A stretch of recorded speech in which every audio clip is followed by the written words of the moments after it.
Votre invité à présent dans la grande interview en direct sur Boursorama, c'est Nicolas Bay, vice-président du parti Reconquête. Bonjour. Bonjour. Comment allez-vous? Très bien, merci beaucoup. Bien, merci d'être là en tout cas en direct avec nous. Pour Bruno Le Maire, la géopolitique c'est devenu le risque économique majeur. Il a raison. Oui, bien sûr, on est dans un monde où il y a des interactions nombreuses entre les États, entre les nations, et il faut savoir défendre nos intérêts. Et défendre nos intérêts sur la scène mondiale, c'est défendre une France et des nations européennes qui doivent retrouver le chemin de leur identité, être capable de se définir dans ce monde complexe, défendre notre civilisation dans un contexte de choc des civilisations, et défendre notre capacité à rayonner à travers le monde. Et moi, comme député européen, je déplore que l'Union européenne, dont on nous disait qu'elle allait nous apporter la puissance collective, aboutit plutôt à notre impuissance. Et finalement, les grandes nations européennes ont davantage rayonné à travers le monde, commercé et se sont développées davantage dans le passé que depuis qu'elles sont dans ce carcan qui est devenu l'Union européenne. Donc c'est pour ça qu'il faut changer en profondeur, et c'est ce à quoi nous nous attelons avec Marion Maréchal, avec Éric Zemmour. Nous voulons changer en profondeur l'Union européenne, aussi bien dans son fonctionnement que dans ses orientations politiques. Qu'est-ce que vous souhaiteriez de la part de l'Union européenne? Qu'elle se positionne différemment, encore une fois, qu'elle soit moins cacophonique, notamment sur ce conflit entre Israël et le Hamas? Vous souhaiteriez qu'il y ait une voix unique? Comment l'Europe pourrait plus s'impliquer qu'elle ne le fait aujourd'hui? Je crois que la faiblesse de l'Union européenne vient du fait qu'elle est dirigée par des technocrates, des bureaucrates qui n'ont pas de légitimité démocratique. C'est la Commission européenne qui accapare l'essentiel des pouvoirs, alors que Madame von der Leyen et les 27 commissaires européens, personne ne les a choisis, personne ne les a élus, et même pour beaucoup d'entre eux, personne ne les connaît. Et pourtant, ils fixent un certain nombre d'orientations politiques avec l'argent des contribuables. Et aujourd'hui, on voit l'Union européenne qui augmente ses financements à la Palestine. Donc tout le monde sait très bien que ces financements vont en large partie dans les poches du Hamas. Pour une raison simple, c'est que le Hamas tient aujourd'hui la bande de Gaza, tient les structures une bonne partie des structures politiques, économiques et sociales de la bande de Gaza. Donc on voit bien que l'Union européenne n'a pas du tout pris la mesure de ce combat civilisationnel. De la même manière, l'Union européenne continue de financer, là aussi, avec l'argent des contribuables, des associations qui prétendument luttent contre l'islamophobie, alors qu'en réalité, elles sont directement affiliées aux frères musulmans. Voilà, donc on a une nécessité aujourd'hui de clarification. Il y a les intérêts vitaux de nos nations et de nos peuples européens, c'est de mener et de gagner le combat contre un islam politique, un islam qui, dans sa dimension politique, est fondamentalement incompatible avec nos valeurs, mais c'est vrai, une Union européenne qui fait preuve de cécité sur ce sujet et qui multiplie la connivence et les bienveillances à l'égard de cet islam politique. Bon, pour le moment, l'impact du conflit entre Israël et le Hamas est limité sur le baril de pétrole, je précise évidemment, puisqu'on est aujourd'hui autour de 83 $. Mais c'est vrai que la peur de cette extension du conflit à l'ensemble de la région, qui pour l'instant, en tout cas, n'en prend pas le chemin, aurait des conséquences lourdes sur la croissance, nous dit aussi Bruno Le Maire. Il a raison, et dans ce cas-là, si le pétrole devait de nouveau flamber, vous pensez qu'il faudrait de nouveau mettre en place des systèmes de protection pour les Français ? Oui, la première des protections qu'il faudra mettre en œuvre pour les Français, c'est évidemment de baisser la fiscalité sur le litre de carburant à la pompe. Parce que c'est vrai ça coûte cher aux finances publiques, ça. Oui, bien sûr, mais il y a des fluctuations du baril, c'est vrai, elles existent et elles sont liées à des enjeux géopolitiques que vous évoquez. Mais n'oublions pas quand même que quand on met 2 € pour un litre d'essence ou de gasoil à la pompe, il est constitué à plus de 60% de taxes, c'est-à-dire la TICPE, la taxe sur les carburants, la TVA, et même la TVA sur la TICPE, c'est-à-dire la taxe sur la taxe. Il y a vraiment qu'en France, pays dramatiquement étatiste et socialiste, qu'on a des taxes sur les taxes. Donc, on pourrait alléger cette fiscalité pour rendre l'argent aux Français. Moi, je crois qu'au lieu de faire des chèques aux Français, au lieu de mettre en place des blocages des pays, etc., on doit, plutôt que de leur rendre de l'argent, arrêter de leur en prendre.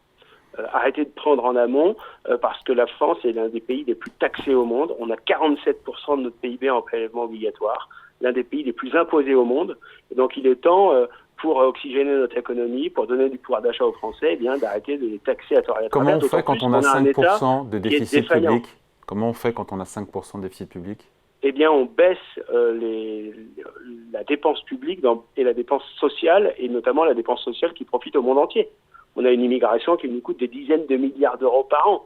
avec des conséquences sociales très lourdes. On ne peut pas continuer à soigner la terre entière avec l'aide médicale d'État qui permet à n'importe quel clandestin de se faire soigner gratuitement. On ne peut pas continuer à scolariser, en effondrant d'ailleurs le niveau de l'école française, tous les étrangers présents sur notre sol, gratuitement. On ne peut pas continuer à accepter 500 000 entrées légales par an, plus les clandestins chaque année dans notre pays. Donc si on veut baisser la dépense publique, avoir un État qui assume ses missions fondamentales, ses missions régaliennes, hein, la police, la justice, les frontières, qui aménage le territoire pour que les zones rurales soient pas totalement enclavées, eh bien, il faut réorienter l'argent public et il faut mieux l'utiliser. Aujourd'hui, on a un État qui est dispendieux, qui est impotent et qui est, pas à cause du poids de l'immigration et et des excès de Que vous chiffrez à combien en termes d'économie? Vous l'avez chiffré, ça? N'est pas agile du tout.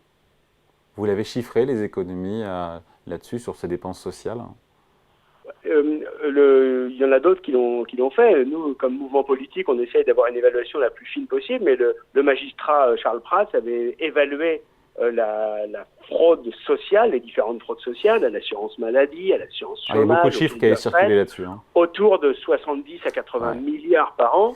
Là, on peut considérer que les coûts directs et indirects de l'immigration sont sans doute entre 40 et 50 milliards par an. On sait que la fraude fiscale aussi, c'est des dizaines de milliards. Donc en réalité, il y a des gisements d'économie.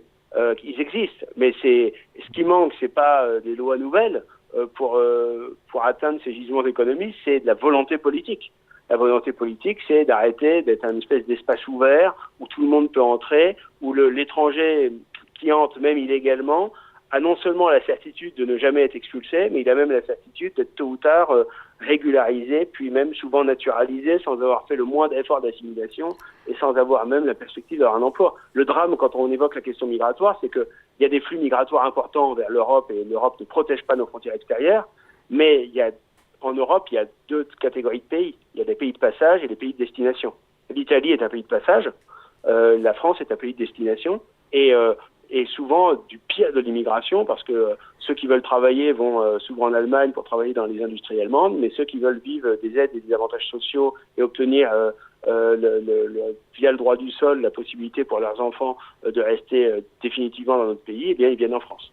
Et donc il faut supprimer les incitations à l'immigration, ces pompes aspirantes, ce carburant à l'immigration qui aboutit à ce que beaucoup de personnes qui n'ont aucun lien, aucun attachement à la France viennent dans notre pays simplement et viennent peser sur nos comptes publics et nos comptes sociaux. Et ensuite, on se retrouve avec des Français qui payent toujours plus d'impôts pour avoir un État qui offre toujours moins d'équipements et toujours moins de services publics. Après, sur les chiffres de la fraude, c'est le principe de la fraude, c'est qu'on ne sait pas combien exactement c'est, sinon l'argent, on irait le chercher.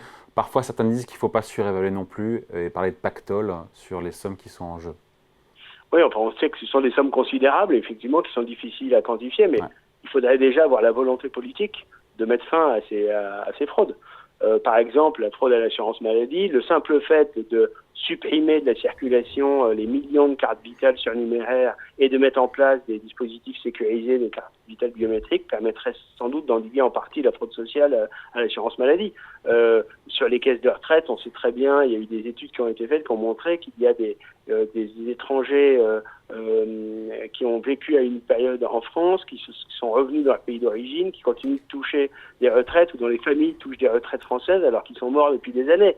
Et ce ne sont pas des phénomènes anecdotiques ou marginaux. Ce sont parfois des véritables filières de fraude qui ont été organisées et qui n'ont pas toujours été démantelées. Finalement, on devrait aboutir à 1% de croissance à peu près en fin d'année en France. C'était la prévision, personne n'y croyait, aucun économiste. Prévision du gouvernement début d'année. On devrait y être au final. Mission accomplie pour le gouvernement sur sa politique économique avec des créations d'emplois, même si on va en parler. Peut-être possiblement les vents est en train de tourner avec 18 000 suppressions de postes au troisième trimestre. On a eu les chiffres il y a quelques jours. Globalement, en réalité, il faut voir tous les indicateurs. On peut se réjouir d'avoir 1% de croissance, mais enfin, on se réjouit pour bien. Là où l'Allemagne est en récession. On a une inflation importante, on a un chômage qui reste très élevé malgré tout. Il avait un peu diminué sur le premier quinquennat. On est quand même à 7,3%. Historiquement, pour nous, c'est bien. Hein. Oui, mais on oublie qu'on comptabilise pour l'essentiel des chômeurs de catégorie A sans prendre en compte les autres catégories. Il des millions de personnes qui se retrouvent à temps partiel alors qu'elles voudraient travailler à temps plein, qui se retrouvent en pré-retraite, qui est un chômage déguisé, qui se retrouvent en formation, mais ces formations permettent de les sortir des statistiques officielles du chômage, ou en tout cas de la catégorie A, alors qu'elles n'ont pas forcément la perspective de trouver un emploi à l'issue de ces formations. Donc en réalité, les chiffres du chômage, ils sont un peu maquillés en France. Donc il faudra qu'il y ait plus de transparence. On sait aussi que dans les chiffres officiels, la plupart du temps, on ne prend pas en compte l'outre-mer. Alors, l'outre-mer français, c'est 2 500 000 personnes et avec des taux de chômage qui sont supérieurs à ceux de la métropole. Après, les créations d'emplois ont été, jusqu'au 3e trimestre, on a eu beaucoup de créations d'emplois en France. Hein. Oui, la question est de savoir si ces créations sont durables. Et bien sûr que c'est encourageant et tant mieux si voilà, les Français parviennent à créer, que des entrepreneurs à entreprendre et s'il y a des créations d'entreprises ou des créations d'emplois dans notre pays. Mais il faut créer des conditions pour que ce soit durable, et pour que ce soit durable, il faut moins taxer, moins imposer, faire en sorte que dans la compétition mondiale, les entreprises françaises puissent jouer à la loyale. Alors aujourd'hui, elles subissent, on a un coût du travail trop élevé, une fiscalité trop importante, des contraintes et des normes, notamment européennes, normes sanitaires, environnementales, etc., très contraignantes, et dans le même temps, on a des accords de libre-échange qui font que notre économie est ouverte et avec très peu de protection. Donc il faut à la fois plus de liberté à l'intérieur, permettre aux entreprises de se développer sans les assommer de contraintes et de normes, avec un millefeuille fiscal aujourd'hui qui les paralyse, et dans le même temps mettre en place les protections, y compris parfois les protections douanières, comme le font tous les grands ensembles économiques dans le monde. On voit bien que les États-Unis, qui sont une grande puissance économique, sont capables de mettre en place des protections quand c'est nécessaire pour éviter la concurrence déloyale. Il est temps que l'Europe en fasse autant. Un petit mot, on finit là-dessus, sur l'inflation en France qui a baissé, on est à 4% en glissement annuel. C'est un succès pour la politique économique du gouvernement, nous dit encore le ministre de l'économie Bruno Le Maire. Oui, mais Bruno Le Maire est adepte d'autosatisfaction. Enfin, on a une inflation qui est un peu moins grande, enfin, après avoir été très forte pendant 3 années consécutives. Donc, on peut pas se réjouir de cette situation. On a eu moins d'inflation que dans d'autres pays. On est monté jusqu'à 6 et quelques, là où en zone euro, on est monté jusqu'à 10 et quelques d'inflation, tout de même. Oui, bien sûr, mais les Français ont été mieux protégés que mais à quel prix à quel prix? Avec une dette publique qui a explosé et qu'il faudra finir par payer. Donc, on voit bien aussi que la recette miracle de Bruno Le Maire, ça a consisté simplement à créer de la dette et à donner de l'argent aux Français, à rendre de l'argent aux Français. Encore une fois, il faut sortir de ce schéma-là qui consiste aujourd'hui à ponctionner des taxes, des charges, des impôts à un niveau considérable et ensuite en redonner une petite partie, en redistribuer une petite partie. Il faut sortir de ce modèle-là, s'appuyer sur la responsabilité, en finir avec l'assistanat, valoriser le travail, et le meilleur moyen de valoriser le travail, c'est d'arrêter de le taxer ou de l'imposer. Allez, merci beaucoup. Donc, entretien avec Nicolas Belle, vice-président du parti Reconquête. Merci, au revoir. Merci.